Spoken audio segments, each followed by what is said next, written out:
Snow blanketed the English countryside like a shroud of silence. As Hercule Poirot's taxi crunched up the drive to Harrington Manor on that fateful Christmas Eve of 1935, the grand estate loomed, its windows aglow with festive lights, belying the chill that gripped the air. Inside, amid the scent of pine and roasting chestnuts, Lord Archibald Harrington raised a toast to his assembled guests, his elegant wife, prodigal son, devoted niece, loyal butler, and the enigmatic doctor. But as the crystal glasses clinked, Lord Harrington clutched his throat, his face contorting in agony. He collapsed amid the holly-decked table, dead before the echoes faded. Who among the merry company had poisoned the Yuletide cheer? Poirot's little gray cells stirred. The game was afoot. Chapter 1. The Arrival. The manor was everything Poirot had anticipated and more, a sprawling edifice of honey-colored stone, its chimneys exhaling plumes of smoke that mingled with the snow. Turrets rose at each corner, capped with conical roofs dusted white. The central block was pierced by tall, mullioned windows that glowed amber against the night. Holly wreaths adorned the double doors, their berries blood-bright against the dark oak. A single string of electric lights, modern ostentation, outlined the porte-cochere, twinkling like captive stars. The effect was festive, yes, but also faintly theatrical, as though the house itself were playing a part in some elaborate charade. Poirot permitted himself a small, satisfied smile. He had accepted Lord Harrington's invitation on a whim, or so he told himself. The note had arrived 3 days prior at his London flat in Whitehaven Mansions, written in a bold, impatient hand on heavy-crested stationery. My dear Monsieur Poirot, I find myself in possession of a house party for Christmas, and in want of stimulating company. The usual round of relatives and hangers-on grows tedious. You, sir, are promised good cheer, excellent claret, and, perhaps, a puzzle or two to exercise those famous little gray cells. Do say you'll come, the 24th, Harrington Manor near Lower Slaughter. Train to Kingham. I'll send a car. Yours in anticipation, Archibald Harrington. A puzzle or two. Poirot's mustaches twitched at the memory. Men like Harrington, self-made, bluff, and accustomed to command, rarely issued such invitations without ulterior motive. Still, the detective had been between cases, and the Cotswolds in winter held a certain austere charm. He had telephoned his acceptance, packed with his customary precision. 3 suits, 2 pairs of patent leather shoes, a selection of ties in muted silks, and the small leather case containing his toiletries, each bottle nestled in velvet. And here he was. The Daimler crunched to a halt beneath the porte-cochere. The driver, a taciturn fellow in a wool cap, leapt out to open the door. Poirot descended with care. The steps were glazed with ice despite a scattering of cinders. He paused to survey the facade once more. Somewhere above, a curtain twitched. Someone was watching. The great doors swung inward before he could lift the knocker. A rectangle of warm light spilled across the snow, and there stood the butler. Tall, gaunt, immaculate in black tailcoat and stiff collar.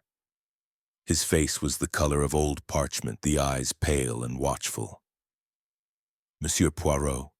The voice was low, precise, with the faintest trace of a West Country burr. Welcome to Harrington Manor. I am Jenkins, if you would follow me. Poirot stepped into the entrance hall and paused, arrested by the sheer opulence of the scene. A fire roared in a hearth large enough to roast an ox.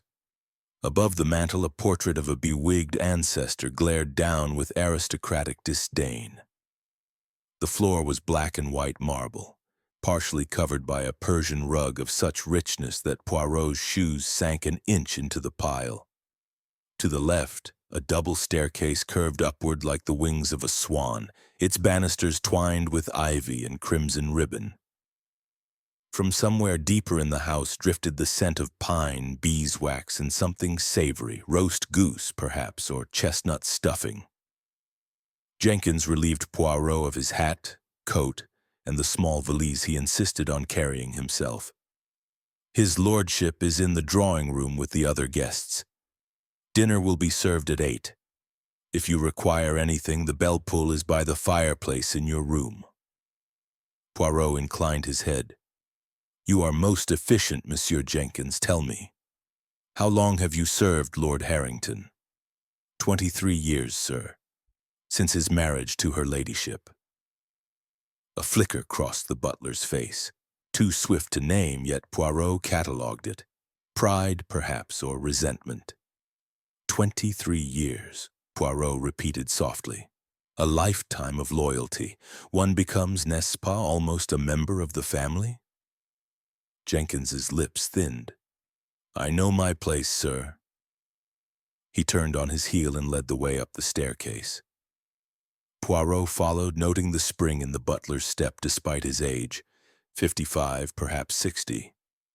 The upper corridor was paneled in dark oak, hung with stag heads and oil paintings of hunting scenes. Gas sconces had been replaced with electric bulbs in frosted globes, casting a steady modern light.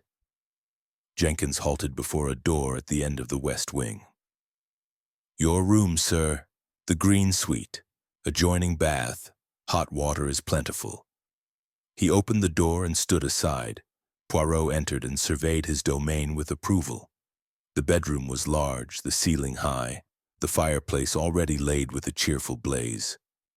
A 4-poster bed dominated one wall, its hangings of emerald damask matching the curtains.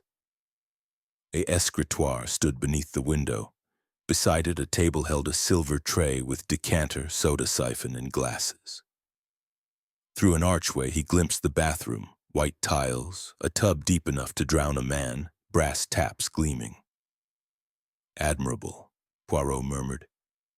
He set his valise on, the luggage rack, and opened it with a key from his waistcoat pocket. Jenkins lingered. Will there be anything else, sir?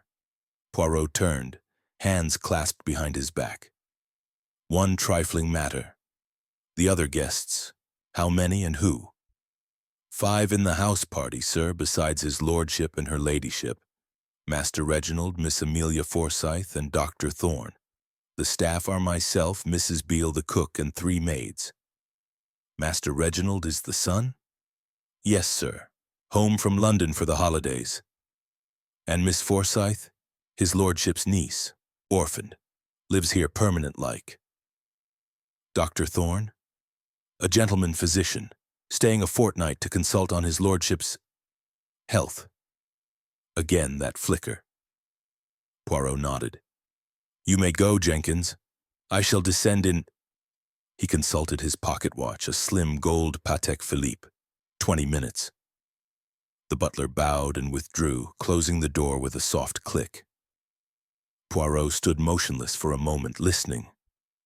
Footsteps receded along the corridor, then silence. He crossed to the window and drew back the curtain. Below, the drive curved away into darkness. Beyond, the snow-laden garden stretched toward a belt of skeletal trees. A single set of footprints marred the virgin snow, leading from the kitchen wing toward the woodshed. Curious. The staff would use the covered passage, surely, in such weather. Poirot let the curtain fall and turned to his unpacking. With meticulous care, he laid out his evening clothes. The tailcoat with silk lapels, the crisp shirt, the black tie. He selected cufflinks of onyx and gold, then opened the small leather case. From it, he took a bottle of eau de cologne, his own blend, lavender and bergamot, and dabbed a drop behind each ear. The ritual complete, he surveyed himself in the cheval glass. The reflection satisfied, the mustaches waxed to symmetrical perfection, the parting razor sharp, the shoes gleaming like black ice. At precisely 7:40, he descended the staircase. The hall was empty now. The fire settled into a steady glow. From the drawing room issued the murmur of voices and the faint clink of glass. Poirot paused on the threshold, taking in the tableau. Lord Harrington stood before the fireplace, a portly figure in a dinner jacket that strained slightly at the waistcoat buttons. His face was florid, the nose veined with good living, the eyes small and bright beneath bushy brows. He held a cigar in one hand, a balloon of brandy in the other, and was in full flow. "Damned socialists think they can tax a man into the poorhouse. I built the mills with my own hands, by God." Lady Harrington sat on a brocade sofa, legs crossed at the ankle, a cigarette in a long ebony holder sending a thin plume toward the ceiling. She was perhaps 40, beautiful in the way of hothouse flowers, pale skin, auburn hair coiled beneath a diamond clip, eyes the green of malachite. Her gown was silver lame, cut daringly low. She smiled at her husband's tirade, but the smile did not reach her eyes. Beside her, a young man sprawled in an armchair, one leg hooked over the arm. Reginald Harrington, 25, perhaps 26, had inherited his mother's coloring but none of her poise. His hair was slicked back with pomade, his dinner jacket unbuttoned, the bow tie already askew. A whiskey glass dangled from languid fingers. He looked, Poirot thought, like a man who had lost at cards and was pretending not to care. Across the room near the Christmas tree stood a girl of 20 or so, slight and dark, dressed in a modest frock of burgundy velvet. Amelia Forsyth clutched a glass of sherry as though it might anchor her to the earth. Her eyes, large brown, fringed with lashes, darted nervously from face to face. The fifth guest was a stranger to Poirot, tall, lean, 40-ish, with a scholar's stoop and the hands of a surgeon. Dr. Elias Thorne wore his dinner jacket with the ease of a man accustomed to formality, but there was tension in the set of his shoulders. His hair was black, slicked back. His eyes behind rimless spectacles were the cold gray of winter steel. He stood a little apart, observing the company with clinical detachment. Lord Harrington broke off as Poirot entered. "Ah, the great detective himself!" He strode forward, hand outstretched. "Poirot, by all that's holy. Welcome, welcome."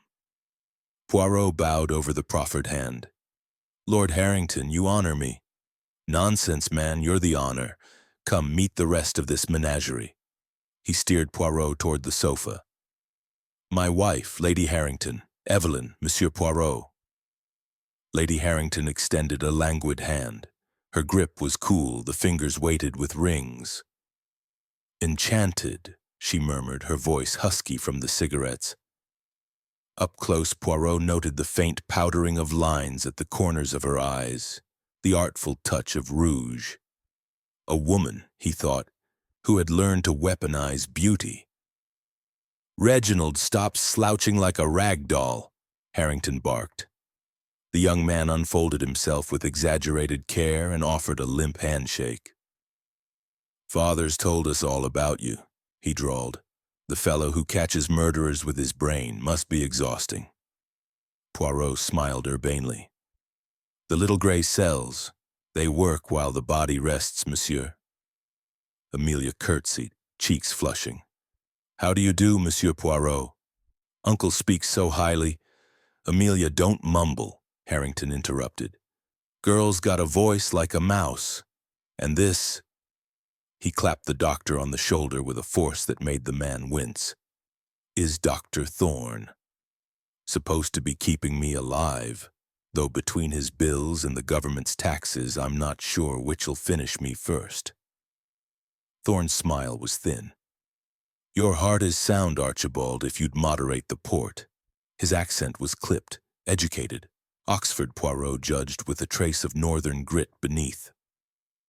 Jenkins appeared in the doorway. "Dinner is served, my lord." The party processed into the dining room, a cavernous space paneled in walnut and lit by a chandelier that dripped crystal like icicles. The table was set for 7, the damask cloth gleaming, the silver epergnes laden with holly and candles. A vast mirror above the sideboard reflected the scene, doubling the light and the tension.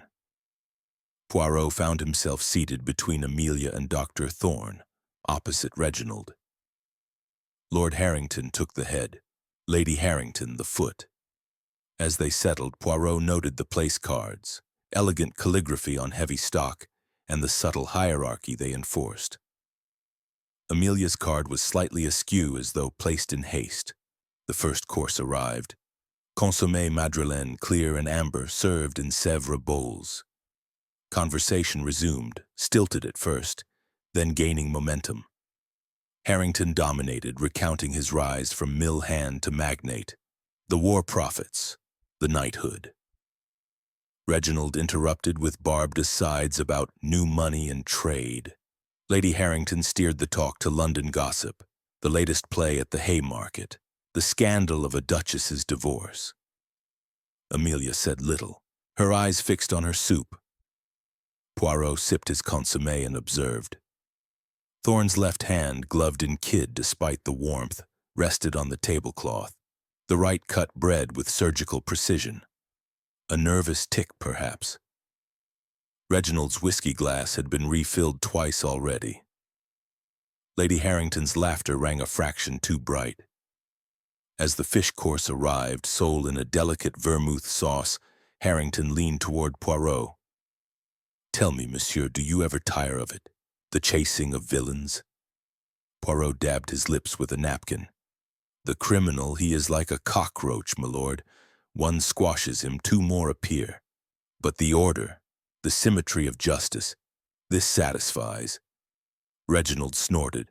"Symmetry, that's rich. Life's a bloody mess." "Reginald," Lady Harrington warned. The young man shrugged.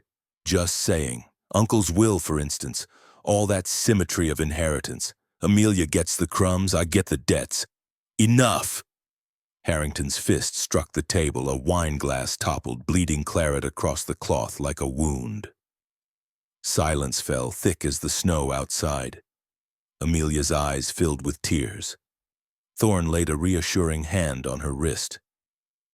Jenkins, circling with the decanter, refilled glasses with impassive grace. Poirot's gaze flicked to the sideboard. The claret decanter stood open, its stopper beside it. A faint smudge marred the crystal, grease perhaps, or fingerprints. He filed the detail away. The main course, roast goose with sage and onion stuffing, flanked by Brussels sprouts and roasted parsnips, restored a fragile civility. Harrington proposed a toast, to Christmas and to the ties of blood. Glasses clinked. Poirot raised his butt, did not drink. He was watching Reginald, whose hand trembled as he set down his glass. Dessert was plum pudding with brandy butter, preceded by the ceremonial entry of the pudding itself, flaming blue in the darkened room. Amelia gasped in delight. Even Reginald managed to grin. As the lights came up, coffee was served in the drawing room. Poirot lingered at the table, ostensibly admiring the candelabra.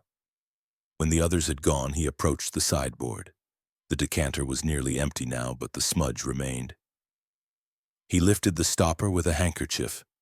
Faint traces of powder, perhaps talc. Curiouser and curiouser. In the drawing room, the mood had shifted. Reginald stood by the gramophone, winding it with unnecessary vigor. A jaunty foxtrot crackled to life. Lady Harrington accepted a cigarette from Thorne, who lit it with a gold lighter. Amelia sat by the tree, turning a glass ornament in her fingers. Harrington poured brandy with a heavy hand. Poirot took a seat near the fire and accepted a cigar. The flames painted shifting shadows on the walls. Outside, the wind moaned in the chimneys like a soul in torment. At 11 o'clock, Jenkins announced that the guest rooms were prepared. The party broke up with murmured goodnights. Poirot was the last to ascend. On the landing, he paused. A door closed softly somewhere along the west wing. His own corridor. He listened, but the house had fallen silent. In the green suite, he performed his nightly ritual. Shoes aligned beneath the bed, clothes folded with precision, a final glance in the mirror. Then, instead of retiring, he opened his valise and removed a small notebook bound in Morocco leather. In neat continental handwriting, he began to record the evening's observations. He closed the book and slipped it beneath his pillow. Then, moving with the silence of a cat, he opened his door and stepped into the corridor. The gas lamps had been turned low. The runner muffled his footsteps. He paused outside Amelia's door, number 4 according to the brass numerals. A faint line of light showed beneath. He listened, the sound of muffled sobbing. Further along, Reginald's room, number 6, was dark. At the end, Thorne's suite, number 8, emitted a sliver of light and the scratch of a pen. Poirot glided past, his shadow brief against the wall. Back in his room, he locked the door and drew the curtains. The fire had settled into embers. He stood a long moment staring into the glow. Somewhere in this house a drama was unfolding, perhaps trivial, perhaps deadly. His little gray cells stirred, already arranging the pieces. Outside, the snow continued to fall, erasing the footprints, softening the edges of the world. Inside Harrington Manor, the stage was set, the actors in place, and Hercule Poirot, fastidious, inquisitive, implacable, prepared to meet whatever dawn might bring. Chapter 2. The festive gathering. The dining room of Harrington Manor was a cathedral of mahogany and candlelight. A single long table draped in ivory damask stretched beneath a chandelier whose prisms trembled with every breath of the fire. 7 places were set with the precision of a drill sergeant. Sèvres porcelain, Georgian silver, crystal so thin it chimed when brushed by a sleeve. At the sideboard, 2 decanters, 1 ruby port, 1 claret the color of arterial blood, stood sentinel beside a silver tray of Waterford glasses. Holly and ivy twined the candelabra. Their berries caught the flame like drops of frozen blood. Lord Harrington presided at the head, his chair a throne of carved oak. He had changed into a midnight blue dinner jacket, the waistcoat straining over a stomach that spoke of too many good dinners and not enough restraint. His face glowed with the combined warmth of brandy and self-satisfaction. Lady Harrington at the foot wore a gown of emerald velvet that pooled like liquid forest around her ankles. A single diamond brooch flashed at her throat whenever she moved. Between them, the guests arranged themselves like pieces on a chessboard. Poirot to Harrington's right, Dr. Thorne to his left. Amelia beside Poirot, Reginald opposite her, slouching with the careless grace of a man who believed posture was for lesser mortals. Jenkins moved among them with the silent efficiency of a shadow. He poured the claret, first for Lord Harrington, then the ladies, then the gentlemen, his gloved hand steady as a surgeon's. The wine released a perfume of black cherries and violets. Poirot lifted his glass, inhaled, and allowed himself a murmur of approval. A Margaux, 21. Excellent, though perhaps a touch past its prime. He filed the vintage away. Small details often proved large in the end. Conversation began in the polite murmur of strangers forced into intimacy. Harrington dominated, as was his habit. 2 absent friends, he boomed, raising his glass. The crystal rang like a bell. And to those present, may the season bring us all we deserve. A ripple of laughter, brittle at the edges. Reginald drank deeply, his eyes fixed on his father with something between amusement and contempt. Lady Harrington's smile was a painted thing. Amelia's hand trembled as she lifted her glass. Only Thorne drank with clinical detachment, as though cataloging the wine's effect on the company. The first course arrived, a velouté of parsnip, pale and silken, garnished with a single chive. Poirot tasted, nodded. Mrs. Beale, wherever she lurked below stairs, knew her craft. Between spoonfuls, he observed. Reginald's cufflinks were onyx, but the shirt beneath was frayed at the collar, evidence of a man living beyond his means. Amelia's napkin was twisted into a knot. She had not touched her soup. Thorne's left hand remained gloved. The kid leather was immaculate, yet Poirot noted a faint stain near the thumb. Ink, perhaps, or something darker. Tell me, Monsieur Poirot, Lady Harrington said suddenly, her voice cutting through the clatter of silver. Do you believe in ghosts at Christmas? Dickens would have us think the season ripe for spectral visitations. Poirot set down his spoon. I believe, madame, in the ghosts of the living. Regret, jealousy, greed. These haunt us far more than any phantom in chains. Harrington chuckled. Well said, though I've no regrets. Built an empire from nothing, by God. Mills mines half of Manchester's cotton in my warehouses. What's to haunt a man who's won? Reginald's laugh was sharp. Won? You mean inherited, father. Grandfather's money, grandfather's name. Enough, boy. Harrington's voice cracked like a whip. The room stilled. Even the candles seemed to shrink. Amelia's eyes filled. Thorne's jaw tightened. Jenkins glided forward to remove the soup plates. As he leaned past Reginald, the young man muttered something inaudible. The butler's face remained impassive, but Poirot caught the flicker of a muscle in his cheek. The fish course followed. Fillets of sole in a vermouth cream flanked by tiny pommes parisiennes. Harrington recovered his bonhomie, launching into a story of a Christmas hunt in 14. Foxes, flasks, a near-fatal spill over a stone wall. Reginald interrupted with a yawn that was almost theatrical. Really, father, must we relive every triumph? Some of us weren't even born when you were chasing vermin across the moors. Lady Harrington's fork paused halfway to her lips. Reginald, you forget yourself. Do I? He drained his glass and held it out to Jenkins, who refilled it without comment. I forget a great many things, like how much I owe Coutts Bank, or how little Uncle's will leaves to his loving niece. His gaze slid to Amelia, who flushed crimson. Reggie, please, she whispered. Thorne laid a hand on her wrist. Steady, child. Your cousins had too much claret. Reginald's smile was a baring of teeth. And you, Doctor? What's your stake in this happy family tableau? Keeping the old man alive or helping him into the grave with your bills? Harrington surged to his feet, face purple. By God, sir! But Jenkins was already at his elbow, murmuring about the next course. The goose arrived in stately procession, borne by Mrs. Beale herself, a stout, red-cheeked woman in starched apron, who set it before Harrington with a curtsy.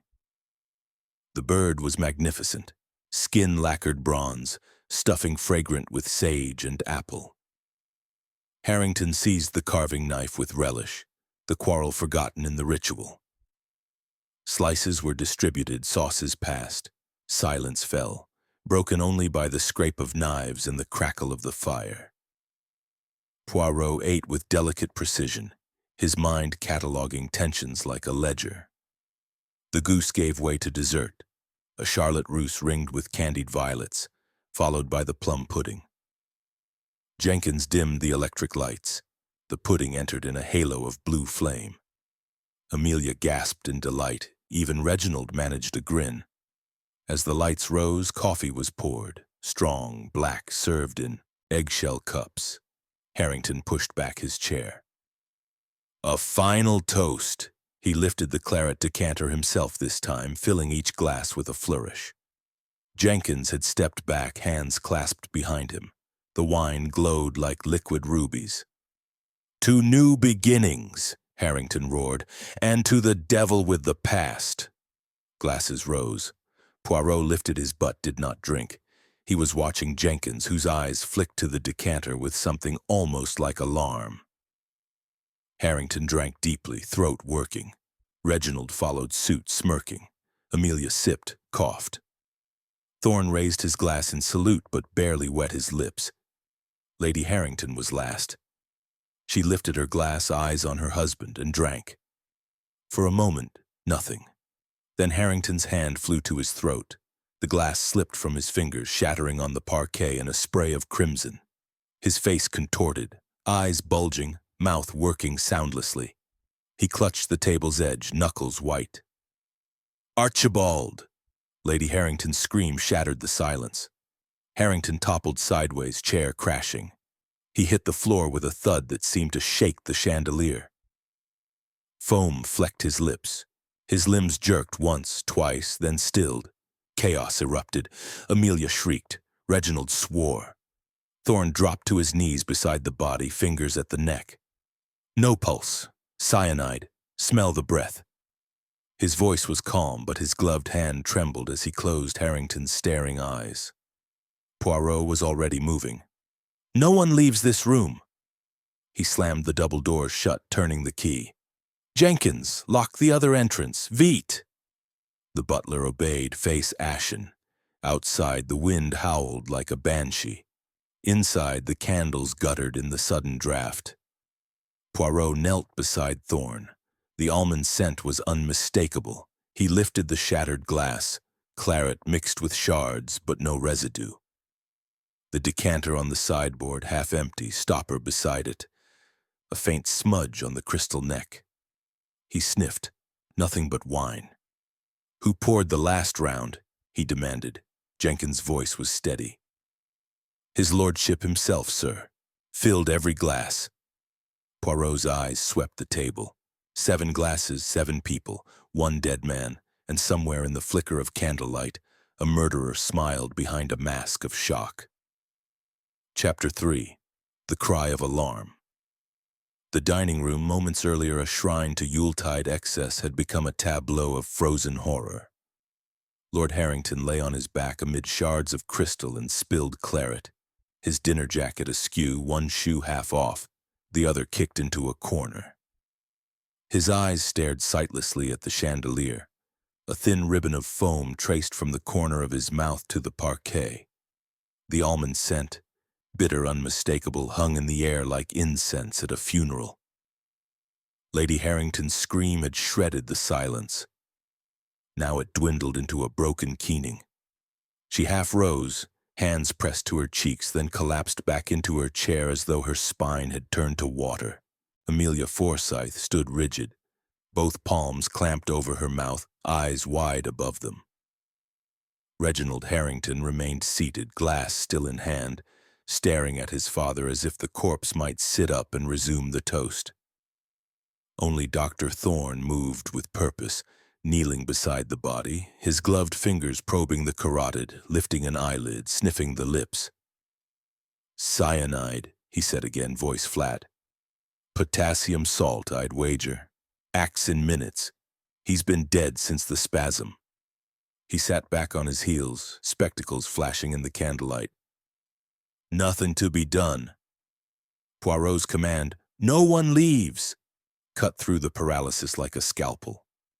He was already at the double doors that opened onto the hall, turning the heavy brass key with a decisive click. Jenkins, pale but composed, crossed to the service door behind the screen of potted palms and shot its bolt. The room was sealed, 7 living souls, 1 dead, and the snow pressing against the windows like a living thing. Poirot turned, hands clasped behind his back, surveying the company with the calm of a general on a battlefield. Messieurs, mesdames, we are isolated. The telephone wires, Jenkins? Cut this afternoon, sir, the butler replied. Storm damage, the exchange said. No repair until Boxing Day. Convenient, Poirot murmured. The manor is a fortress, the roads impassable. Until the police arrive, if they arrive, we are judge, jury, and... His gaze lingered on the body. Executioner's audience. Reginald found his voice. Executioner? Good God, man, it was heart failure. The old man drank like a fish, ate like a pig. Heart failure does not smell of bitter almonds, Thorne interrupted. He rose, brushing crystal dust from his knees. Nor does it produce cyanosis this rapidly. Look at his lips, blue as damson plums. Lady Harrington gave a strangled sob. Amelia sank into a chair, face buried in her hands. Reginald slammed his glass onto the table, claret sloshed over the rim. Then it was suicide. He was always threatening to end it all when the market turned. Poirot shook his head. Suicide requires means. Where is the file, the packet, and why choose the moment of a toast with his family watching? He stepped to the sideboard, lifted the claret decanter with a napkin and sniffed delicately. The poison was in the wine, but whose glass? His lordship filled them all himself. Jenkins cleared his throat. If I may, sir. His lordship always took the glass nearest his right hand. I set it there myself when laying the table. Poirot's eyes gleamed. Précisément. Yet every glass was filled from the same decanter. Why only one death? He decanted a thimbleful into a clean coffee cup, held it to the light. The liquid was clear, dark, innocent. He touched a finger to it, tasted. Wine. Nothing more. Thorne frowned. Cyanide salts dissolve instantly, a grain or two in the glass itself. Impossible, Poirot said. The glasses were polished this afternoon, Jenkins. Yes, sir, by the housemaids under my supervision, all 7 identical. Then the poison was added after the pour. Poirot's gaze swept the table. Who passed near the sideboard during the meal? A silence thick as velvet. Then, I fetched the brandy sauce, Amelia whispered. I refilled the water carafe, Thorne said. I helped myself to more claret, Reginald admitted. Lady Harrington lifted her head. I went to the mirror to fix my hair. The sideboard is beside it. Jenkins inclined his head. I circled the table twice, sir. Once with the goose, once with the pudding. Poirot's mustache twitched. So, opportunity for all. He knelt beside the body again, examining the spilled wine. The puddle had soaked into the parquet, but a few droplets clung to a shard of glass. He touched one. Sticky, slightly granular. Residue. The poison was in the glass, not the decanter. Someone coated the rim or the bowl before the final pour.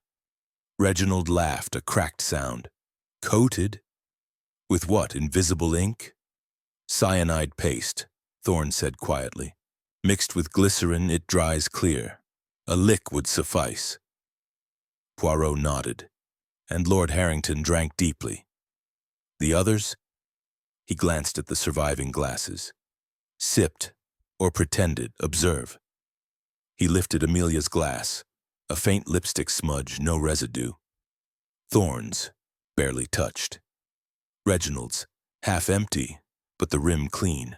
Lady Harrington's, a deeper print, yet the wine level lower than her husband's had been. Jenkins produced a silver salver and began gathering the shards with meticulous care. Poirot watched him. You filled the decanter, Jenkins? This morning, sir. From the cellar. Sealed bottle, only 1 Margot. I opened it myself. Anyone enter the cellar after you? The butler hesitated.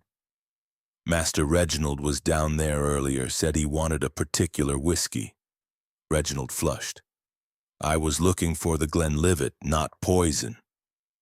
Poirot filed the detail away. He turned to the body, gently prying open the rigid fingers. In the right hand, clutched like a talisman, was a crumpled scrap of paper. He smoothed it on the tablecloth. A single line scrawled in block capitals. You will pay for what you did to Eliza. Gasps rippled around the table. Amelia's hand flew to her throat. Eliza, my mother, she died when I was 5. Uncle always said it was an accident. Falling down the cellar stairs, Lady Harrington finished, voice brittle. Drunk, they said. But Archibald, he was with her that night. Reginald's face twisted. So the old man had secrets after all. Thorne's eyes narrowed behind his spectacles.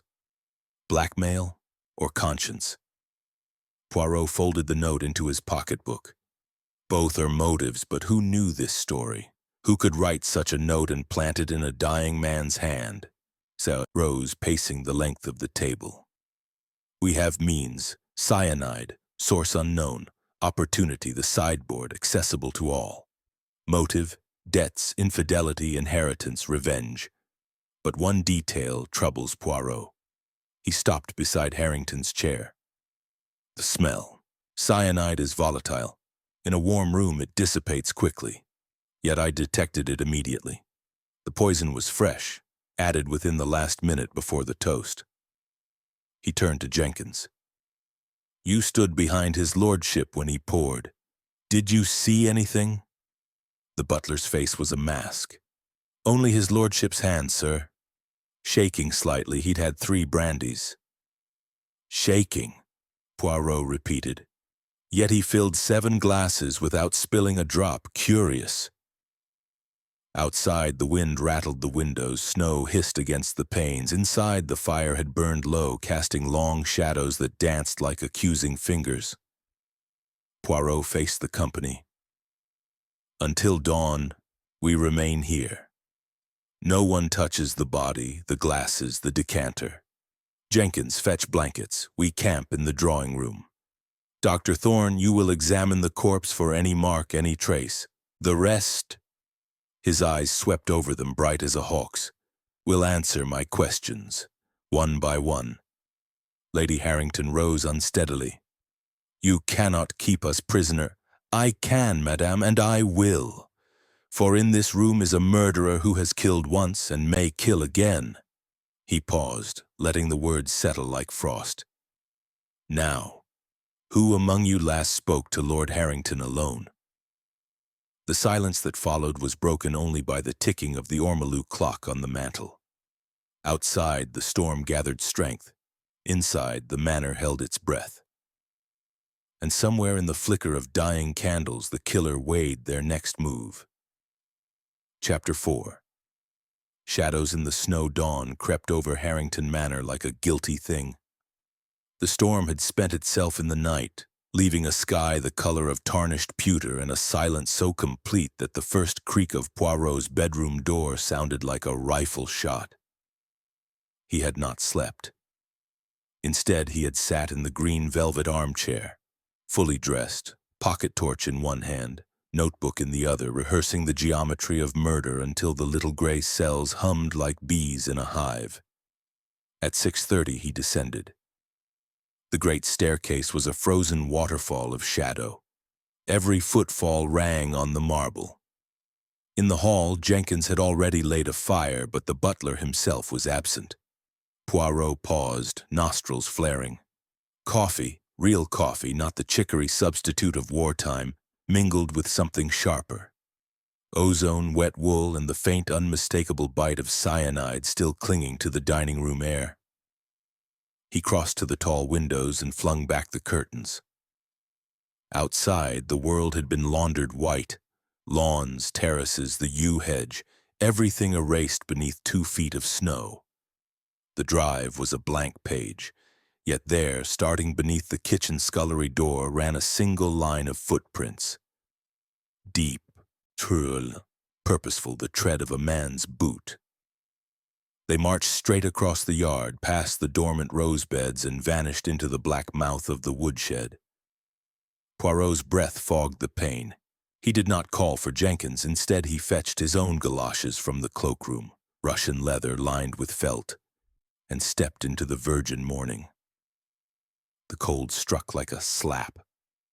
Snow sifted into his collar as he followed the trail. Each print was crisp, heel, ball, a dragging toe on the left foot, someone favoring an old injury. At the woodshed door, the tracks paused, circled, then entered. Poirot pushed the latch. Inside, the air was thick with resin and frost. Logs were stacked in perfect cords. An axe rested on a chopping block still furred with ice. On the earthen floor lay a scatter of kindling, and something else. A brown glass vial, no larger than a man's thumb, cork stopper missing. The label, half torn, read, Potassium cyanide for pest control. Handle with care. A chemist's stamp. Thorne & Sons. Harley St. Poirot wrapped the vial in his silk handkerchief and slipped it into his breast pocket next to his heart. He emerged, squinting into the glare. The footprints continued, out the far door, across a narrow service path, and straight to the coal chute that fed the kitchen boiler. Someone had entered poisoned and returned before the household stirred. Back in the hall, he found the company assembled in mismatched dressing gowns, faces blotched with sleeplessness. Lady Harrington clutched a cashmere shawl like armor. Reginald nursed a tumbler of whiskey despite the hour. Amelia's eyes were swollen red. Dr. Thorne alone looked composed, though the glove on his left hand was now absent, revealing a pale, scholarly hand with a crescent scar across the knuckles. Poirot held up the vial between kid-gloved thumb and forefinger. "Messieurs, mesdames, our ghost has left fingerprints in the snow." A collective intake of breath. Thorne stepped forward. "That is my dispensary label. I compound vermin baits for half the country houses in Gloucestershire. But I did not bring cyanide here." "Yet your bag was in the cloakroom," Poirot said softly. "Unlocked. Anyone might borrow." Reginald snorted. "Borrow? Like I borrowed father's whiskey? Convenient, doctor." Lady Harrington's voice cut like a shard of ice. "Jenkins, where were you at 6 o'clock? The butler materialized from the baize door, apron pristine. "Stoking the boiler, your ladyship. The range was near out." "Alone?" "Entirely." Poirot's gaze flicked to the butler's boots, polished, but the left sole carried a telltale wedge of snow still melting into the rug. He smiled. "We shall verify. But first, breakfast. Murder is hungry work." They ate in the morning room. Coddled eggs, kedgeree, toast soldiers aligned like guardsmen. Conversation was a corpse on the table. Poirot buttered a triangle with geometrical precision. "Observe," he said suddenly. "The footprints end at the coal chute. Yet no coal was delivered, therefore our visitor carried something in or out." Thorne set down his cup. "The note found in Archibald's hand. You will pay for Eliza." "I treated Eliza Forsyth. Officially accidental fall. Unofficially," he glanced at Amelia, "bruises inconsistent with a simple tumble." Amelia's spoon clattered. "You mean Uncle pushed her?" "I mean questions were asked. Money changed hands. Your guardian's reputation was protected." Reginald laughed, a cracked sound. "Protected?" The old man bought silence the way he bought cotton, by the bale. Lady Harrington rose abruptly. "I will not listen to this filth." She swept toward the door, but Poirot was faster. "Madame, the snow has trapped us all. Even guilt cannot tunnel out." He led them to the library, walls of calf-bound books, a fire newly laid, French windows opening onto the terrace. Snow had drifted against the glass in soft sculptures. Poirot drew the curtains wide. "Reginald, your debts." "How much?" The young man flushed. 15,000. Coots have cut me off." "Amelia, your allowance?" 200 a year. Uncle threatened to have it if I saw that poet again." "Doctor, your clinic mortgage?" Thorne's jaw tightened. "Due yesterday." Archibald held the paper. "Jenkins, your brother?" The butler's mask slipped. "Dismissed without reference 20 years ago. For a theft Lord Harrington committed himself." Lady Harrington alone remained silent, but her emerald ring twisted round and round her finger until the skin blanched. Poirot clapped his hands once. "Motives enough for a dozen murders, yet only one victim. Why?" He crossed to the fireplace and pressed a concealed panel. A section of bookcase swung inward, revealing a narrow passage papered in faded Morris willow.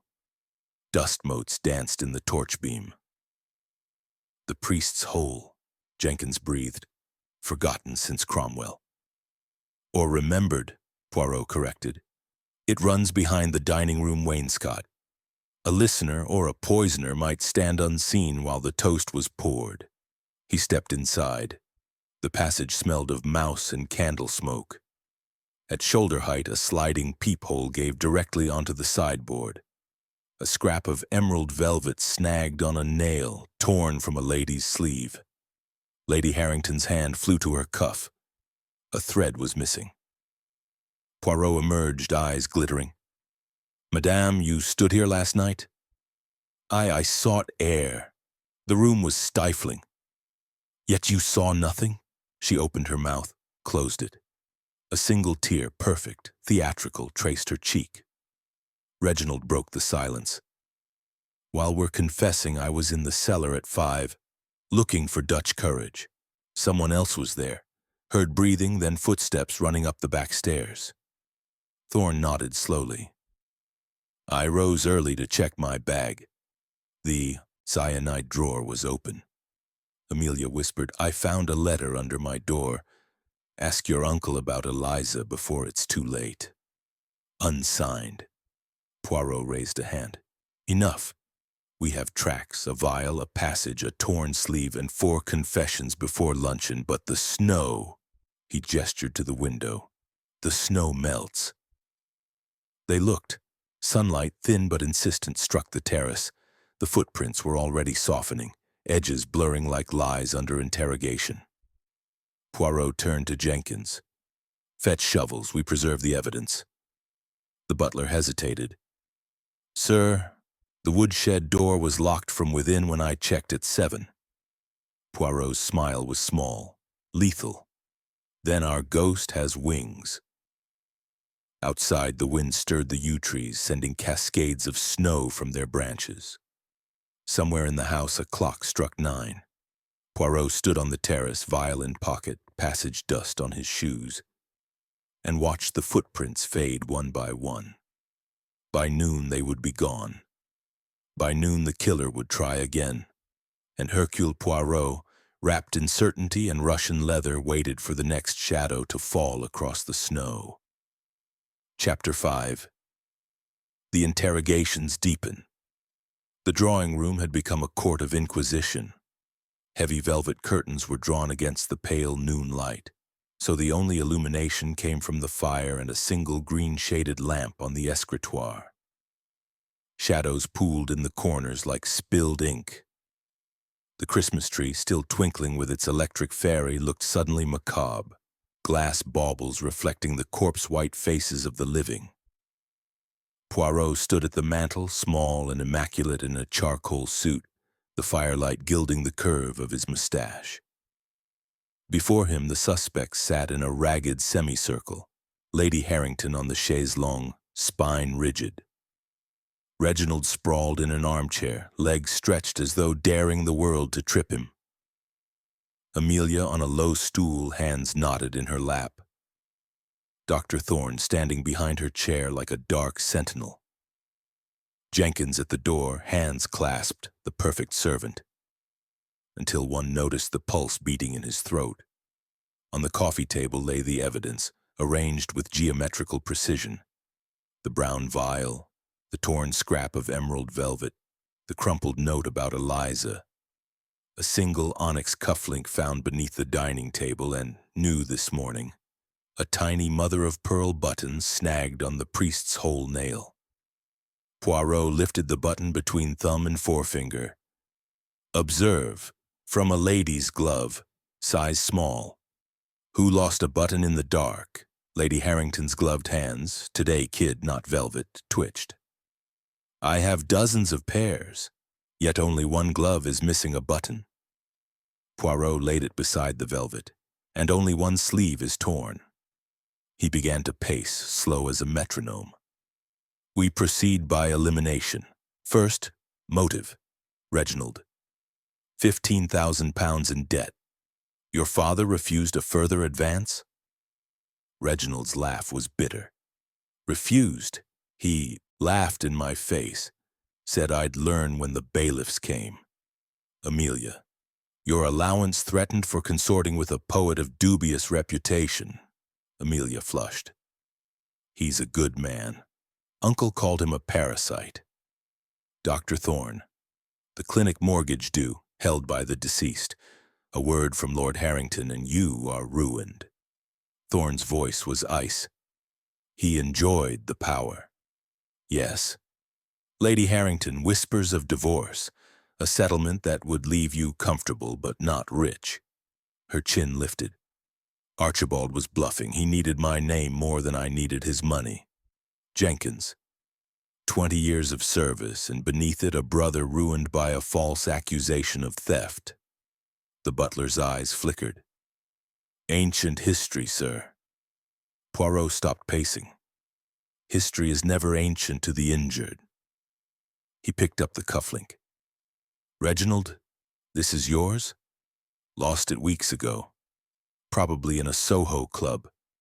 Yet it lay beneath your father's chair directly where his hand fell as he died.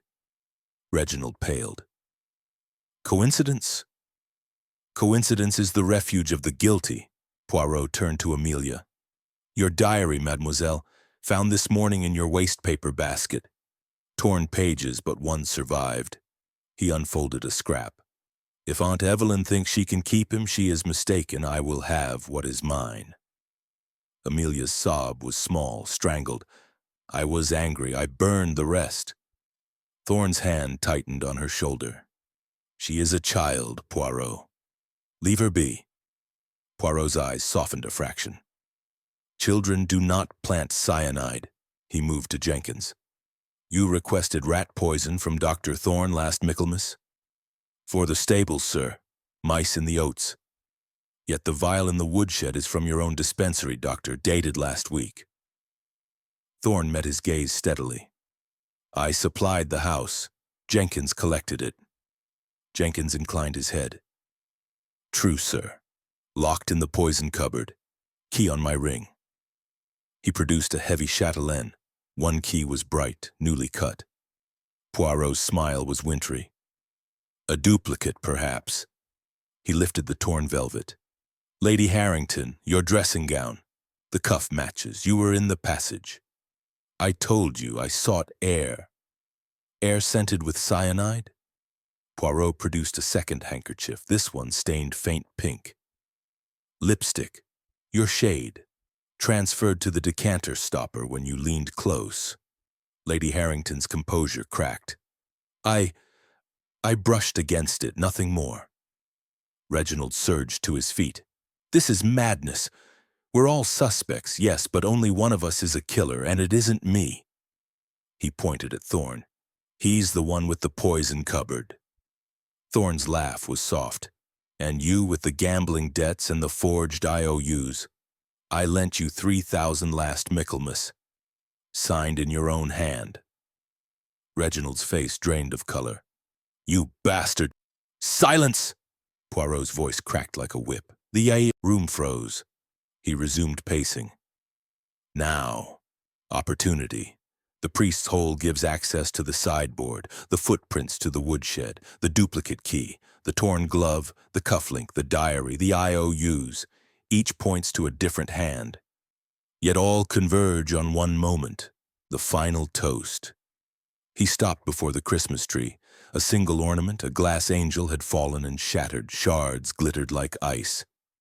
Poirot knelt, picked up a fragment. Observe, the angel's wing is broken like alibis. Amelia's voice was a thread. I saw Aunt Evelyn leave the table just before the pudding. She went toward the library. Lady Harrington's eyes blazed. Liar! Poirot raised a hand. And Reginald, you slipped out during the flaming pudding. To the cellar, you said. For brandy. Yet the cellar bottle was untouched. Poirot turned to Thorne. You excused yourself after the goosam to fetch pills for his lordship's indigestion. Thorne nodded. Digitalis. In my room. Digitalis, Poirot repeated, which masks the taste of cyanide when mixed in wine. Thorne's composure flickered. Theory, not proof. Jenkins cleared his throat. If I may, sir, the priest's hole has a second exit, behind the tapestry in the billiard room. I found the door ajar at 7. Poirot's eyes gleamed. Then our killer had choices. He returned to the table, lifted the vial. 1 grain kills. This held 20, enough for, he counted, 6 more deaths. A collective shiver. Outside the sun climbed, but the room felt colder. Poirot faced them, voice soft as falling snow. We have means, motive, opportunity. What we lack is the moment of truth. Therefore, he clapped once, we reconstruct. He arranged 7 fresh glasses on the table, filled a decanter with water tinted red. Jenkins, stand where you stood. Lord Harrington pours. The killer must act unseen. They obeyed, stiff as marionettes. Poirot watched every hand, every glance. Reginald's trembled, Amelia's eyes filled. Thorne's jaw clenched, Lady Harrington's ring twisted. Jenkins alone was statue still. Poirot stepped into the priest's hole, slid the panel. Through the peephole he saw the decanter, the glasses, the backs of heads. A hand could reach, unscrew, drop poison, withdraw, all in 6 seconds. He emerged. Possible, but who? A sudden scream, high, animal, shattered the silence. Amelia pointed to the chaise. Lady Harrington had slumped sideways, eyes rolled back, a chocolate wrapper clutched in her fingers. On the rug, a single chocolate, half-eaten, oozing dark cream.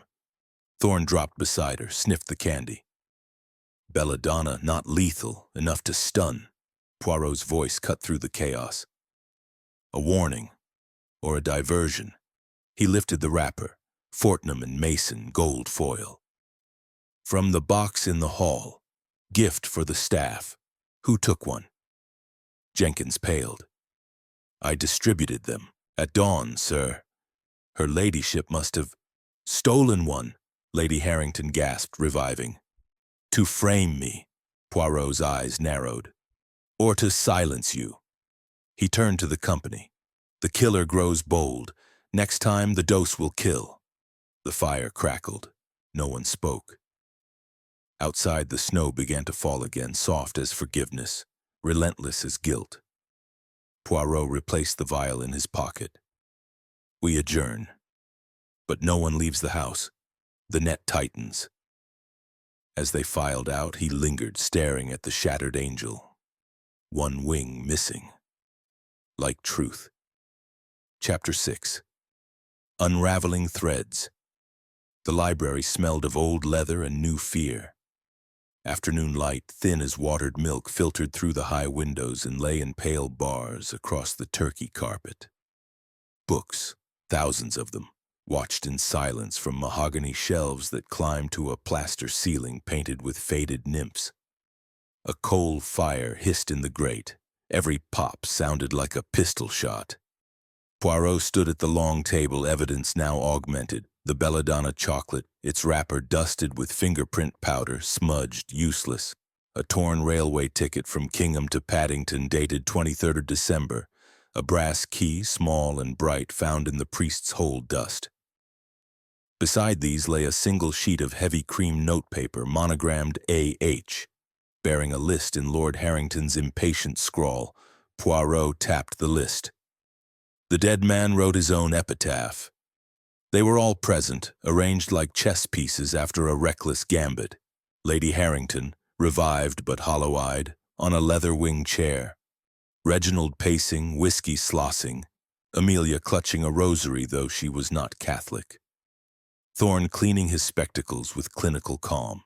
Jenkins at the door, tray of coffee untouched. Poirot began. We have a murder in plain sight, yet invisible. Therefore we unravel backwards.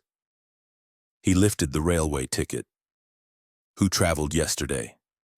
Reginald stopped pacing. I did. Came down from town. Left the ticket in my overcoat. Someone planted it. Planted where it would be found, Poirot corrected. Like the cufflink, like the diary page. He turned to Thorne. Your medical bag, doctor. Missing anything besides cyanide? Thorne hesitated. A hypodermic syringe. Empty. Empty, Poirot echoed, yet cyanide is usually a powder. A syringe delivers liquid, precise, silent. He produced a glass ampule from his waistcoat, stoppered with wax. Found in the priest's hole. Residue inside, potassium cyanide solution. 1 cubic centimeter kills. Amelia's rosary clicked. Uncle hated needles.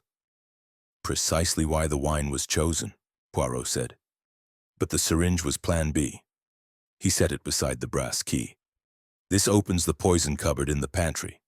Jenkins, your duplicate? The butler's face was stone. Lost last week, sir. Thought it mislaid. Or stolen. Poirot's gaze swept them. Now, the belladonna chocolate, non-lethal yet theatrical. A warning to Lady Harrington, or a diversion while the real killer searched her room. Lady Harrington's voice was a thread. My jewel case was rifled, nothing taken, only disturbed, Reginald snorted. Searching for the new will, no doubt.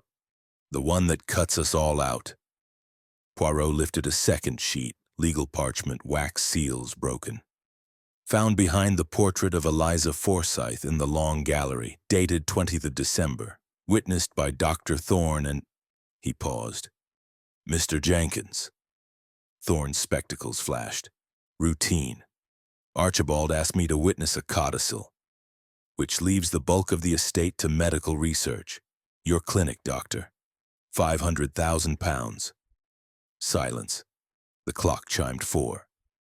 3 beats of nothing. Reginald lunged. You bastard! Thorne stepped aside. Reginald's fist struck only air. Jenkins caught the young man's arm with surprising strength. Steady, Master Reginald. Poirot continued unmoved.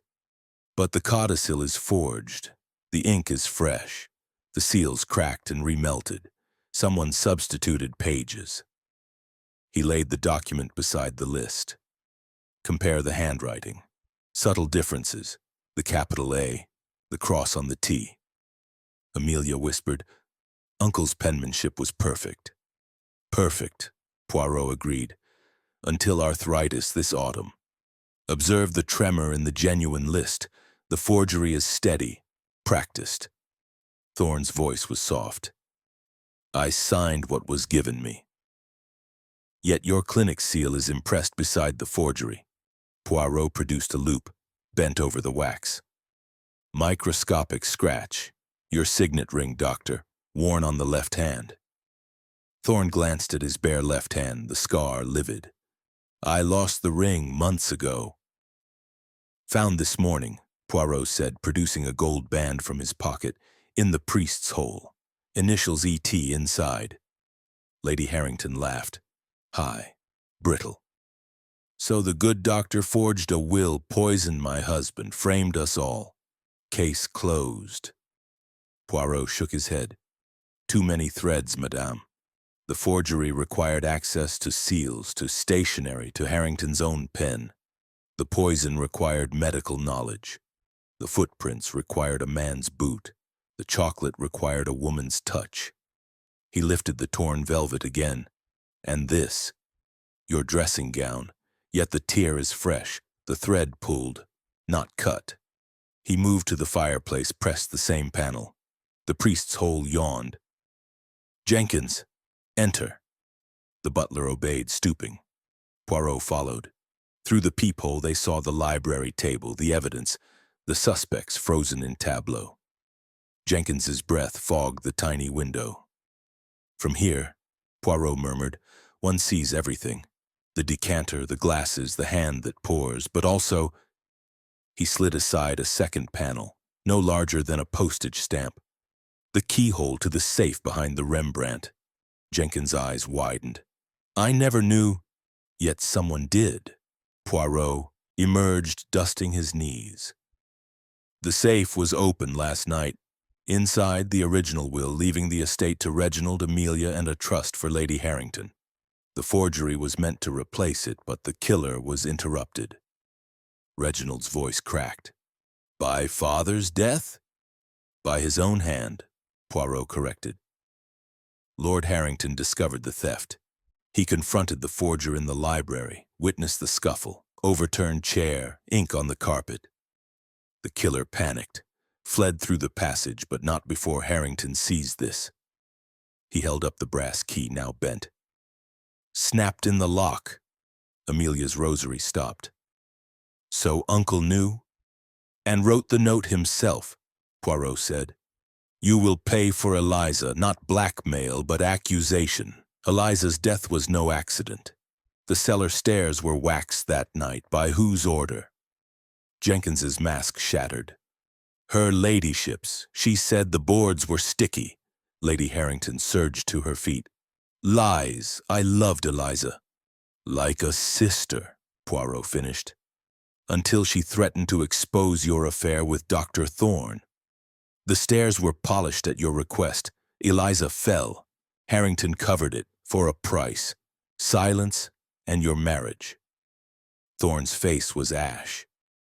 I treated the bruises. I signed the certificate. Accident. Poirot turned to Reginald. You lent money to Thorne to keep the clinic afloat. Money from your father, skimmed from household accounts. Amelia discovered the ledger, threatened to tell. The chocolate was meant for her. Belladonna to silence, not kill. Amelia began to cry soundlessly. Poirot lifted the syringe ampoule. But the real killer needed cyanide. Liquid, fast. Who prepared it? He looked at Thorne. You taught Jenkins basic dispensing years ago when his brother worked the stillroom. Jenkins' voice was a whisper. I made up tonics. Never poison. Yet you knew how. Poirot produced a final item, a tiny glass funnel found in the butler's pantry, residue matching the ampule. You distilled the solution, filled the syringe, passed it through the priest's hole while Harrington poured the toast. A single drop in his glass, undetected. Jenkins swayed. Why would I? Because your brother hanged himself after dismissal. Because Harrington promised a pension, then withdrew it.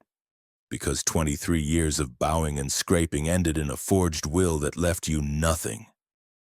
The butler's knees buckled. Thorne caught him, lowered him to a chair. Poirot's voice softened. But you did not act alone. The footprints were a man's, yet the chocolate wrapper bore a trace of Nuit de Noël perfume. Lady Harrington's. She laughed again, wild. I gave the chocolates to the staff. Any maid. None wear that scent, Poirot said. You coated one bonbon with belladonna, left it on the chaise. A diversion while Jenkins poisoned the wine. You forged the will. Together. Thorne supplied the seal, Jenkins the access, you the motive. Divorce would leave you penniless. Thorne's voice was hoarse.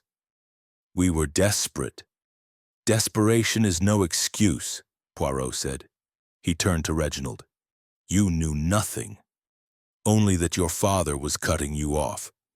Amelia suspected but said nothing. The innocent suffer with the guilty. Outside, the snow had stopped. Sunlight glittered on the terrace, turning the footprints to slush. Inside, the fire settled into embers. Poirot gathered the evidence into a neat pile. The police will come when the road's clear. Until then, we wait. He looked at Jenkins, slumped in defeat. At Thorne, spectacles fogged with tears. At Lady Harrington, beauty stripped to ruin. The threads are unraveled, he said quietly. But the tapestry is stained forever. The clock chimed the half-hour. No one moved. Chapter 7, The False Trail. Twilight bled violet across the snow. The manor's windows glowed like watchful eyes, but inside the billiard room the only light came from a green-shaded lamp over the table and the sullen red of the dying fire. The felt was scarred with old chalk marks. Ivory balls lay scattered as though a game had been abandoned mid-break. The air smelled of cigar ash, wet wool, and the faint metallic tang of fear.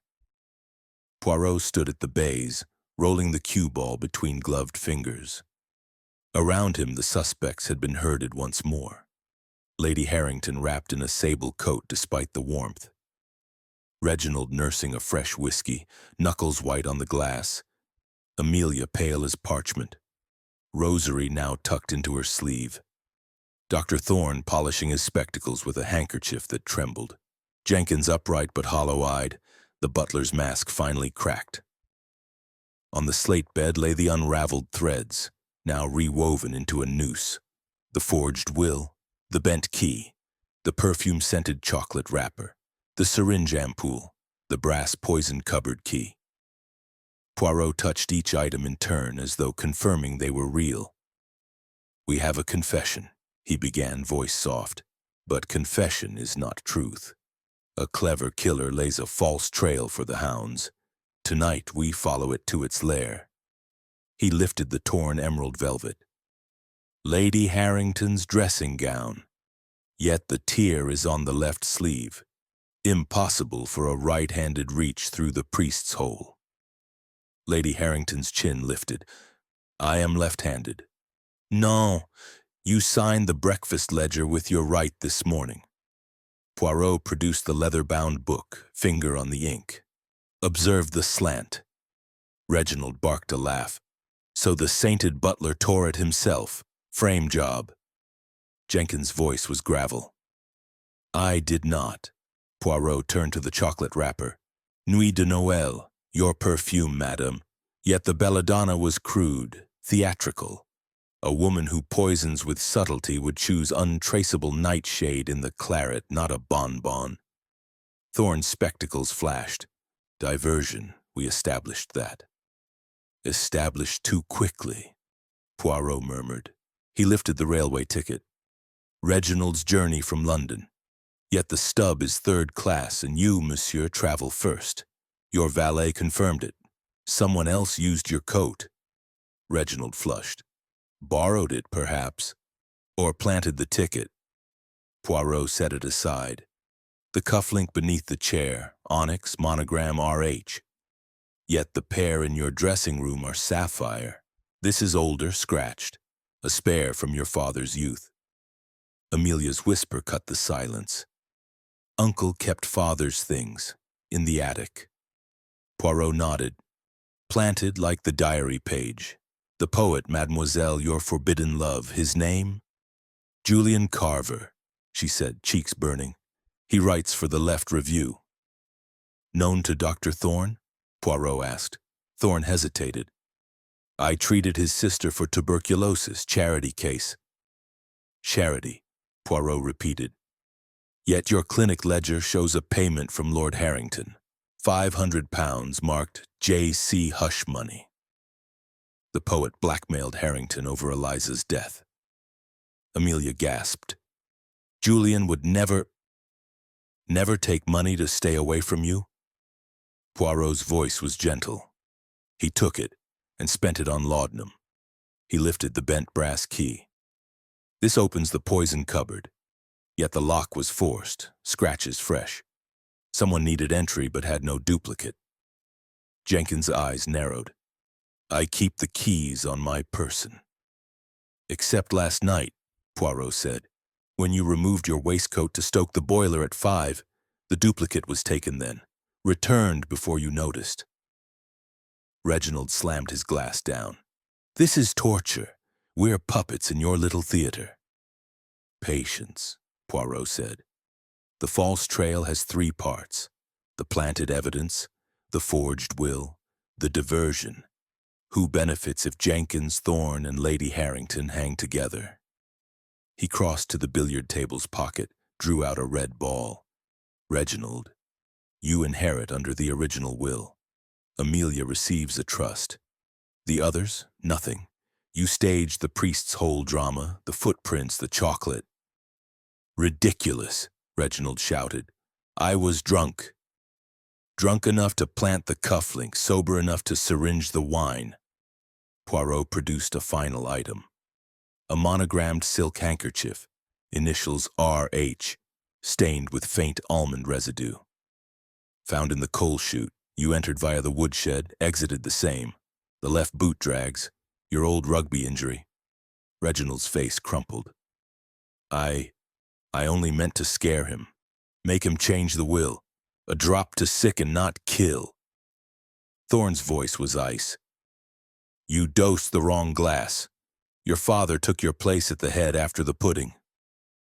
Reginald sank to the floor, whiskey spilling like blood. God, no. Lady Harrington laughed, sharp, triumphant. The prodigal son always was clumsy. Poirot raised a hand. Attend. The false trail collapses. Reginald prepared the syringe. Yes, but he did not act alone. He turned to Amelia. You wrote the diary page. You tore the velvet. You coated the chocolate. Belladonna from your uncle's gout pills. Amelia's rosary clattered to the floor. I wanted him to notice me, to love me, not her. Her eyes flicked to Lady Harrington. Poirot's voice softened. You are the diversion's architect. Reginald the poisoner's hand, but the mind. He turned to Thorne. The mind belongs to the doctor. Thorne froze. I signed nothing false. You signed the death certificate in advance, Poirot said. Found in your wastepaper basket dated yesterday. Cause cardiac failure. You planned to certify natural death before the poison took hold. Thorne's laugh was hollow. Circumstantial. Non. Poirot lifted the syringe ampule. Your fingerprints on the glass, lifted with lamp black, and the poison cupboard key, your thumbprint in wax. Jenkins stepped forward. I forged the will at your instruction, Doctor. You said it was to protect the clinic. Thorne's composure shattered. Archibald was bankrupt. The mills failed, debts hidden for years. The codicil was real. He signed it to save the family name. Poirot's eyes narrowed. Prove it. Thorne strode to the safe, spun the dial with trembling fingers. The door swung open. Inside, ledgers, share certificates, a single envelope. He tore it open. See? Signed 20th December, witnessed by me alone. The forgery was Harrington's idea, to fool the creditors. The room stilled. Poirot took the document, compared signatures. Identical tremor, identical flourish. Then the murder, Amelia whispered, was never about inheritance, Poirot said quietly. It was about silence. He faced them all. Lord Harrington discovered the affair, Lady Harrington and Dr. Thorne, years ago. He paid to keep it quiet. But last week he threatened exposure unless Thorne destroyed the clinic mortgage. Thorne could not, so he planned murder. Reginald the tool, Amelia the smokescreen, Jenkins the scapegoat. Lady Harrington's voice was venom. You have no proof. Poirot produced a final item, a reel of recording wire taken from the gramophone in the music room. Last night after the pudding you argued in the library. The machine was left running. Your voices, clear as bells. He threaded the wire through the player, pressed the lever. Crackle then, Thorne. One drop in his glass. He'll clutch his heart, we call it failure. Lady Harrington. And the children? Thorne. Reginald's debts, Amelia's poet, perfect motives. Jenkins. The passage is ready. The voices filled the room. Reginald retched. Amelia wept. Jenkins closed his eyes. Poirot stopped the wire. The false trail led here to truth. Outside, the wind rattled the windows. 2 beats of silence. Turned to Thorne. You administered the poison through the priest's hole while Jenkins distracted with the pudding flame. Reginald provided the syringe, believing it harmless. Lady Harrington supplied the perfume trace. Amelia planted the chocolate. Jenkins forged the decoy will. Thorne's shoulders sagged. He would have ruined us all. Ruined, Poirot echoed, or saved. The choice was yours. He gathered the evidence into a neat pile. The police will come at dawn. The roads are clearing. Reginald looked up, eyes hollow. What happens to us? Poirot's gaze was steady. Justice, monsieur. Cold, precise, and symmetrical. The fire settled into ash. The false trail ended in a room full of shadows, and one small detective who had followed every twist to its bitter end. Chapter 8. The penultimate pursuit night had fallen hard. The manor's corridors were tunnels of darkness lit only by the occasional wall sconce turned low, their bulbs flickering like guilty consciences. Snow tapped the windows in soft, relentless Morse. Somewhere a pipe groaned. Somewhere else a door sighed on its hinges. The house itself seemed to breathe, waiting for the final act. Poirot stood in the library, coat buttoned to the throat, Homburg in hand. Before him the evidence was packed into a small leather valise. The wire recording, the syringe, the bent key, the forged will, the cufflink, the chocolate wrapper. He closed the lid with a soft click. The case was complete, yet incomplete. One thread still quivered. He turned to the assembly, summoned by Jenkins's quiet knock. They came like prisoners to the dock. Lady Harrington in black velvet, diamonds replaced by jet. Reginald unshaven, eyes bloodshot. Amelia in a gray wool dress, rosary now around her neck like a noose. Thorne in the same dinner jacket, collar unbuttoned, the scar on his hand livid. Jenkins carrying a silver tray with coffee no one would drink. Poirot spoke without preamble. The police telephoned from Kingham. The snowplow reaches us at dawn. Until then, we guard the truth. He lifted the valise. But truth has a habit of slipping away, therefore, one final reconstruction. He led them to the dining room. The table had been cleared, the blood-stained cloth replaced by fresh linen. 7 glasses stood in a precise arc, the decanter filled with water-tinted crimson. The chandelier blazed, merciless. "Places," Poirot commanded. They obeyed, Lady Harrington at the foot, Reginald opposite Amelia, Thorne beside her, Jenkins behind the sideboard. Poirot took Lord Harrington's chair. The room smelled of beeswax and fear. Scene. The toast. Jenkins has just served the pudding. The lights are low. He dimmed the chandelier with a twist of the switch. Shadows leapt. Reginald excuses himself, ostensibly for brandy. Amelia follows to the cloakroom. Thorne to his room for pills. Lady Harrington to the mirror, Jenkins to the kitchen. Only Lord Harrington remains. He rose, moved to the priest's hole panel, slid it open. The passage yawned, black and narrow. From here the killer watches. The decanter is filled. The glasses wait. The syringe, he produced it, held it to the light, is passed through the peephole into a waiting hand. He stepped into the passage. The air was colder, thick with dust and the ghost of candle smoke. Through the peephole he saw the table, the glasses, the backs of heads. He extended his arm. The syringe could reach the nearest glass with ease. He emerged. Reginald returns first. He takes the poisoned glass intended for his father, but Harrington, restless, has swapped seats with Thorne to discuss the clinic mortgage. Thorne drinks. Thorne's voice was hoarse. "I tasted nothing." "Cyanide is swift," Poirot said, "but digitalis masks the almond.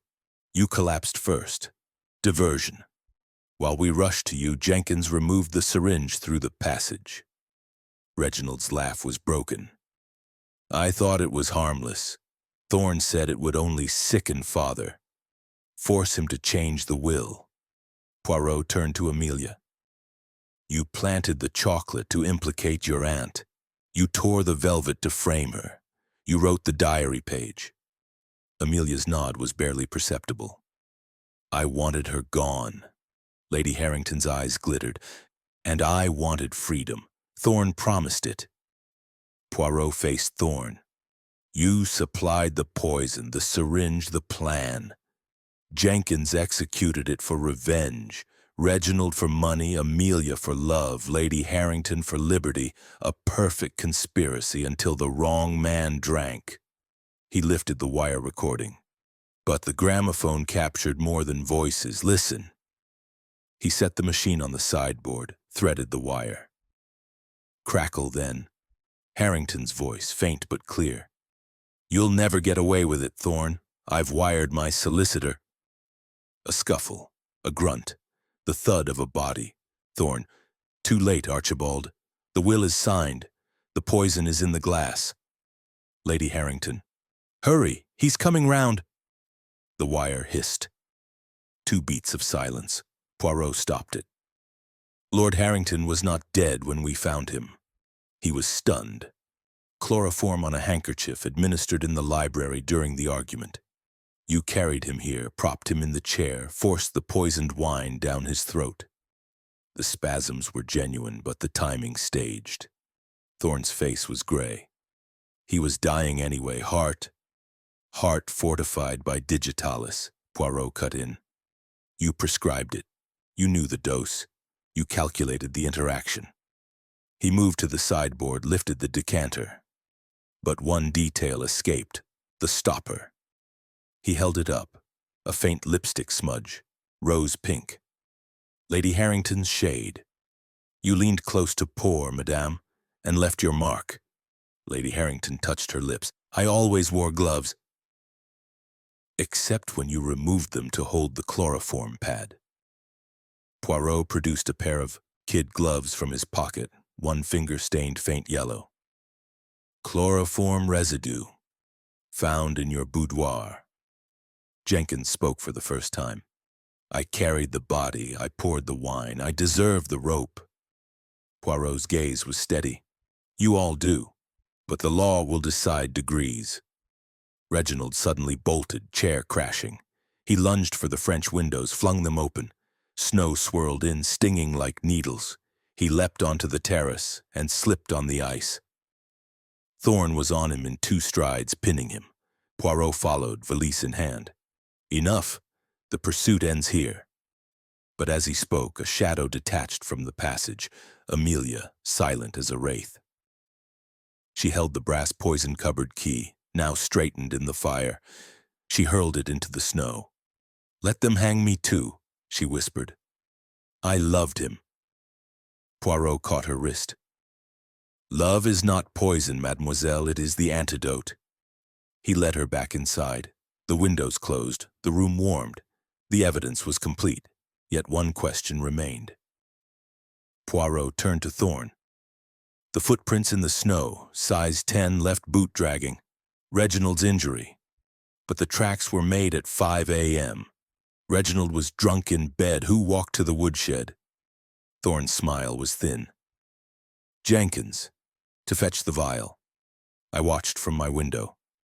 Jenkins nodded. I thought it was for rats. Poirot's eyes narrowed. Then the trail is truly at an end. He set the valise on the table, opened it, removed the wire recording. But before dawn, one final act. He placed the wire on the gramophone, pressed the lever. The voices played again, clear, damning. Lady Harrington sank to her knees. Archibald, forgive me. Reginald stared at the floor. Amelia wept without sound. Thorne stood motionless, a man already hanged. Jenkins bowed his head.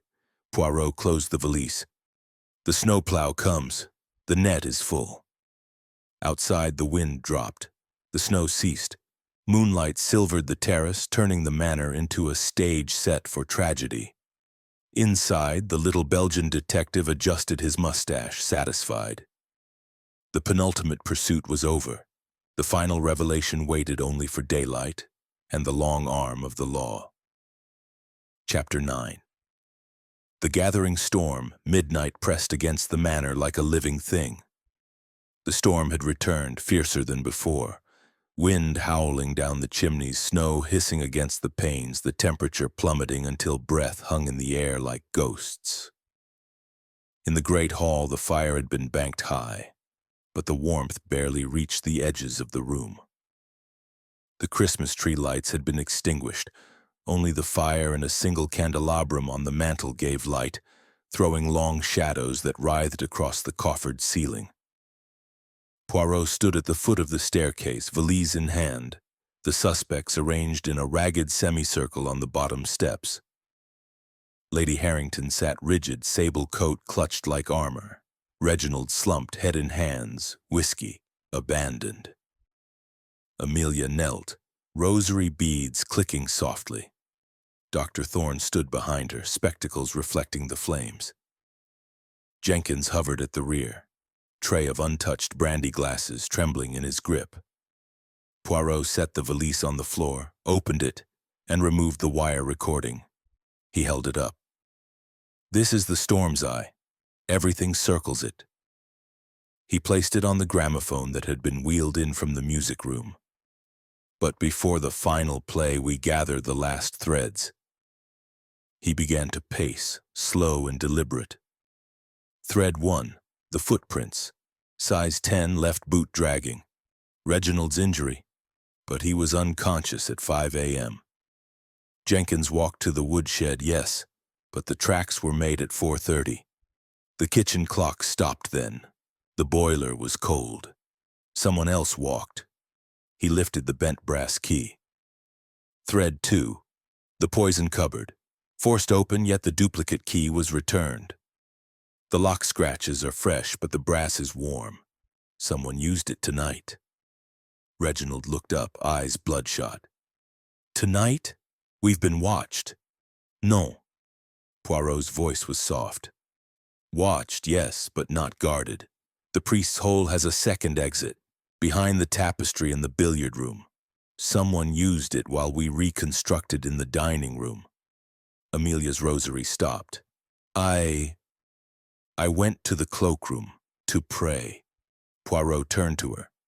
You prayed with a syringe in your pocket. He produced the hypodermic, now empty, needle-capped. Found in the chapel pew, cyanide residue inside. You took it from Thorne's bag during the diversion. Thorne's face drained. I locked the bag after the chocolate, Poirot said.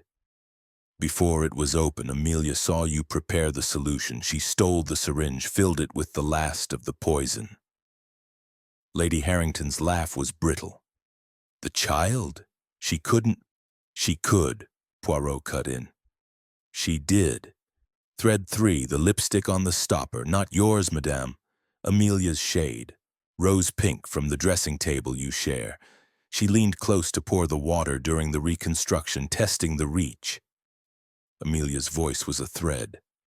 I wanted to finish it. Uncle was already dead. I thought, if another died, the police would blame the conspiracy. Poirot's eyes softened. You thought to protect your lover, Julian the poet.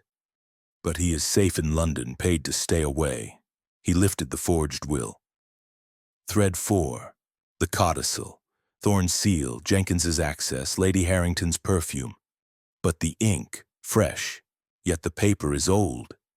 From the stationery drawer in the library, Amelia has a key. She dusts there every morning. Reginald surged to his feet.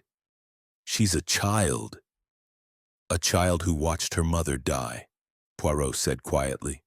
Who heard the whispers. Who learned to hate. He turned to Jenkins. Thread 5. The note in Harrington's hand. You will pay for Eliza. Your handwriting, yes, but the paper is from Amelia's sketchbook. She tore the page, wrote the note, forced it into his fist while he lay stunned. Jenkins' voice cracked. I thought it was Thorne's idea. Thorne planned the murder, Poirot said. But Amelia perfected it. She stunned Harrington with the chloroform pad, stolen from the surgery. She carried him to the dining room with Reginald's help. She poured the poison while Thorne distracted with the pudding flame. Thorne's spectacles slipped. You never saw her take the syringe, Poirot finished. You thought the poison was in the wine. It was in the glass she handed her uncle. He lifted the final item, a tiny glass vial, empty, found in the Christmas tree's branches. The last dose, hidden in plain sight. Amelia climbed the ladder this afternoon to fix the star. She planned to poison the brandy tonight, frame Thorne completely. Amelia's rosary fell, beads scattering like hail. I hated him. He let Mother die. He let Aunt Evelyn take everything. I wanted them all to pay. Poirot knelt, gathered the beads. You are not a killer, mademoiselle. You are a child grieving. The law will see the difference. Lady Harrington's voice was venom. She'll hang with the rest of us. Non. Poirot rose. The law hangs the hand, not the heart. Thorne planned. Jenkins executed. Reginald carried. Lady Harrington distracted. Amelia... He looked at her, eyes steady. Amelia tried to finish what grief began. He turned to the gramophone, threaded the wire. But the storm gathers one final clue. He pressed the lever. Crackle then. Amelia's voice, faint. singing a lullaby, her mother's lullaby, recorded accidentally when the machine was left running in the music room. Then Harrington's voice, slurred with chloroform. "Eliza, forgive me." Amelia whispering, "Never." The wire hissed. The clock struck 1. Silence. Poirot stopped it. "The storm is over." He faced them. Thorne, murder. Jenkins, accessory. Reginald, accessory. Lady Harrington, conspiracy. Amelia, attempted murder but diminished. The police will sort the degrees. Reginald's voice was broken. "What happens now?" Poirot closed the valise. "We wait for dawn. The snowplow comes, the net is full." Outside, the wind dropped. The snow ceased. Moonlight silvered the hall, turning the scattered rosary beads to pearls. Inside, the little Belgian detective adjusted his mustache, satisfied. The gathering storm had broken. The truth stood naked in the firelight. Chapter 10. The Yuletide revelation dawn arrived in a hush of pearl and rose. The storm had spent itself. The sky was washed clean, the snow lying in smooth, unbroken drifts that caught the first light like scattered diamonds. From the manor's upper windows, the Cotswolds rolled away in gentle folds, smoke curling from distant chimneys, the world reborn. Inside the great hall, however, time had stopped at the moment of revelation.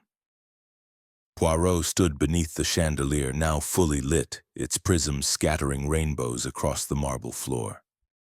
The valise lay open on the refectory table. Every piece of evidence was arranged in perfect order. The wire recording, the syringe, the bent key, the forged will, the lipstick-stained stopper, the empty vial from the Christmas tree, the scattered rosary beads. The suspects sat in a semicircle on the bottom steps of the grand staircase, guarded by 2 local constables who had arrived with the snowplow at first light. Their helmets gleamed, their notebooks were ready.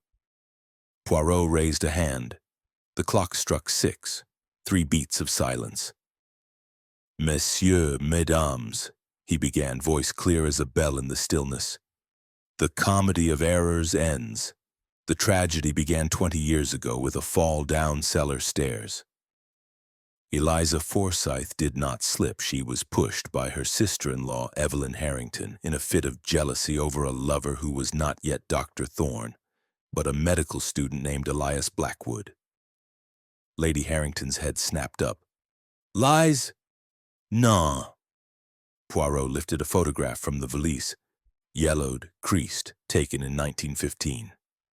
A younger Evelyn, arm linked with a dark-haired youth. On the reverse, in faded ink, E&E, Oxford May Week. "Evelyn and Elias, you changed your name after the war, doctor, to escape a scandal, illegal abortions in a Harley Street basement. Eliza discovered the letters. She threatened exposure unless you ended the affair. Evelyn pushed her. Archibald covered it.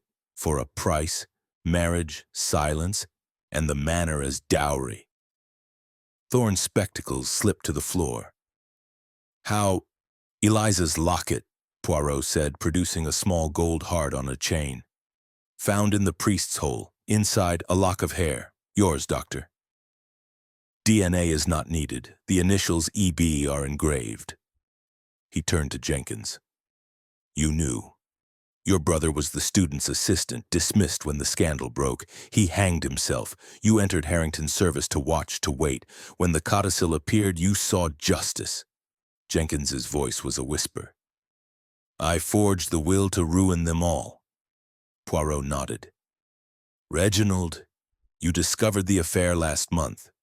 You blackmailed Thorne for gambling debts. He paid, then recruited you to poison your father, promising the estate." Reginald's laugh was hollow. "I thought it was a sick joke." "Amelia," Poirot continued, voice gentle, "you found your mother's locket in the attic. You read the letters. You hated them all. You stole the syringe, hid the vial in the tree, planned a second murder to frame Thorne completely." Amelia's rosary clicked once, then stilled. "I wanted them to suffer." Poirot faced the assembly. The murder was a symphony in 5 movements. Movement 1. Thorne prepares the cyanide solution. Movement 2.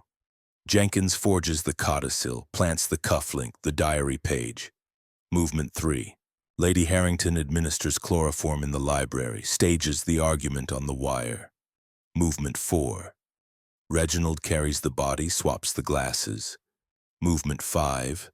Amelia adds the final drop, ensuring her uncle drank. He lifted the wire recording, but the gramophone captured the overture. He pressed the lever. The voices played, clear, damning, ending with Harrington's slurred, "Eliza, forgive me," and Amelia's whispered, "Never." The constables stepped forward. Thorne first, hands cuffed, head bowed. Lady Harrington next, sable coat slipping from her shoulders. Jenkins followed, erect, almost relieved. Reginald stumbled, sobbing. Amelia last, small and silent, the locket pressed to her heart.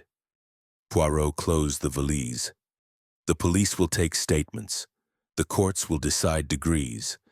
But the truth is symmetrical, every thread tied, every motive exposed. Outside, the snowplow's engine rumbled in the distance. Sunlight struck the Christmas tree, turning the glass ornaments to fire. Poirot adjusted his mustache, satisfied. As the prisoners were led away, he turned to the empty hall. The fire had burned low, the candles guttered. He lifted the locket, opened it, and placed the lock of hair on the mantel beside a single red rose from the dining table. "For Eliza," he murmured. "Justice, though late, is served." The clock struck 7. The manor exhaled. The Yuletide revelation was complete.